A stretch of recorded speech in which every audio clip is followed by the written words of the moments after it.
So hot glass is the process of glass making, where we're actually gathering hot glass from a furnace at about 1130 centigrade. It doesn't have to be blown, it can be sculpted. You can use glass in its solid form in many ways as well. I think probably the most challenging is the very first session, when students get an introduction to actually the heat of the furnace and what they're actually being asked to do. I think that's the real icebreaker. It's not an easy thing. It's not an easy skill. It's not an easy craft. No craft is easy, but it has its particular challenges of temperature and the temperament of the material in which we're using, where it changes throughout the time that you're working with it.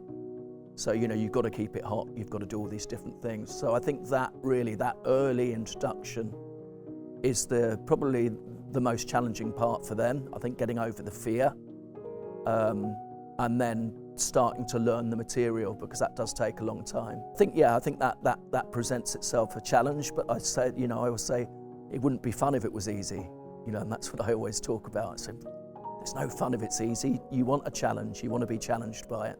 So that works really well. And then of course, evolving those skills. Yeah, I mean, people obviously like it or don't, I think that's the thing. People get hooked instantly, or they get hooked through evolution. So they'll have a point where the penny drops, if you like, and all of a sudden things all start to make sense. In the beginning, it's a lot of instruction and there's a lot to take in. And I think as soon as you get that it's almost like insight theory, where all of a sudden everything comes clear and you go, oh, I'm getting this now. That's the rewarding part, when you watch people actually fall in love with it to a certain degree. So what drew me to glassmaking and how did I get involved with it here? When I did my A-levels, I didn't really know what I wanted to do. So I had an adventure. I went abroad, I went to Australia for about a year, worked on a big cattle ranch. And when I came back, funnily enough, I just got a job in a glass studio. And from probably about six months or so in, I really started to fall in love with it. It was just working with the material. I worked with several other makers at the time as well. So working with a variety of different people, it really gave me a perspective on sort of the social context of it, but also how difficult it was, and that's what really drew me to it. I stayed for 7 years with the same glass blower, and I went on to study at the Surrey Institute of Art and Design, and I did my BA there, and after graduation I was invited to stay on as artist in residence for a year. But a lot of the work that I was doing there was bits and pieces of teaching, glass skills basically, to a lot of the cohort, making pieces for people. And then the job came up at Sunderland and I applied for that and got it in November 2001. I think I moved up here. The pinnacle of craft. I always talk about glassmaking as really important community, because it's something that you can't really do completely on your own. You can, but it makes it far more difficult. So I'll probably highlight two projects that I've worked on, one of which was Magdalena Redondo's Transition 2, which was a massive sculpture of 1,000 objects. We prototyped the objects here at National Glass Centre in the university workshops, and I worked solely with students on that project, which was great. It gave them an opportunity to work with me and with Magdalena, and it was a huge success. I mean, we prototyped the objects, we made about 350 here, and then we built relationships with some of our alumni who'd gone on to work elsewhere, and one of them was setting up a workshop, and we went into partnership with them to produce a lot of the other pieces, as well as a factory in Murano as well. And I think that probably the second one would be the big project that we worked on was Glass Exchange, and that was probably a huge collaborative experience, especially for one of the artists' work, where we worked across a breadth of different glass techniques. So myself specialising in hot glass, but there were flat glass builds, there was water jet cutting, there was printing. We used just about everything that the university department could facilitate. And that was a piece of work for an artist called Ryan Gander, and it was called Ghost Shop, and it was shown here in Sunderland, installation in Sunderland. And that really was a massive community effort.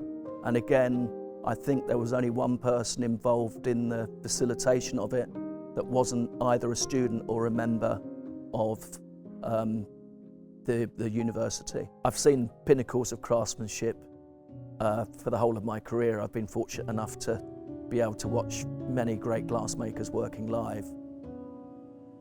But to me, sometimes, having seen quite a lot of things, some of the most rewarding and satisfying times for me is when I see students come through that have such a fresh approach to making a material that it actually blows me away, because they're not things that I would have thought about before or I would have thought about making. And I think it's that freshness of approach to material and idea that a lot of our students have, which makes that a sort of once-in-a-lifetime experience. As far as teaching's concerned, we try and cover as many techniques as we possibly can in the first 2 years, really, and then some of those techniques become more specialist. Some of my favourite ones to teach, I love traditional goblet making, because it's something which is probably dying out a little bit. It always was one of those things that would be taught in some of the really early apprenticeships, and of course now those don't really exist much. I like to keep that idea alive in the educational part. It teaches you everything all in one object. So there's a bit of sculpting in there, there's blowing in there, there's an understanding of temperature in there. All those things are really, really important. I love empowering students with things that they think are really, really difficult. That particular technique always looks really difficult, and then when I introduce it to students, they realise they can do it. It really empowers them, and it's a great feeling to see them suddenly realise that actually their capabilities are far beyond what they thought they might be. On teaching craft skills, it's made me really look at the student perspective, so try and study it through a student lens, where I try and reflect on the experiences I had when I was first learning it and try and remember those things about the fear. We talk about when you master something, you start to do certain actions and things by instinct rather than actually thinking about doing them, and that becomes what's called a forgotten or a lost knowledge. And so what you've got to do is really self-reflect and try and remember why you do those things. Because I always say to students, it's not enough to show you how, I need to tell you why, and then you can start to diagnose your own problems and your own mistakes that you're making. So I always talk about that as a really, really important part, and that self-reflection. So you're asking yourself why you're doing certain things. You really pick apart your own practice. So that whole part of educating and teaching is such an important part of that. How's the craft of glassmaking evolved through the years in Sunderland? I would say that it's probably evolved in the way that it's taught. So the delivery of how you teach certain skills, how you teach people to make things, that's what's really evolved to me. It requires quite a lot of self-reflection. It requires looking at it through probably a student lens, so you understand how people want to learn, representation of learning. So I think that, yeah, it's evolved in that way, but also through the fact that our course then branches into MA and PhD. There's a lot of research involved as well, so that's probably had a massive impact on more modern technologies, introduction of things like print, water jet cutting, and those sorts of techniques have then become really important in the facilitation of objects. And I can probably hark back to Glass Exchange, where we used all those different pieces of equipment and all those different techniques to produce single objects. What role has the National Glass Centre played in the role of culture in Sunderland? There's been a lot of artist residencies where people have come internationally, really renowned glassmakers, doing demonstrations for students, local artists and for the public. So I think that's really had a massive cultural impact. I think the exhibition programme, that's had a massive impact locally, because people can get to see live objects in a fantastic gallery setting and be able to interact with those objects rather than something that's virtual. A lot of those objects have come from all over the world. A lot of them have been made all over the world. And as I said before, some of them were made on residencies here and are then latterly shown and become part of the collection.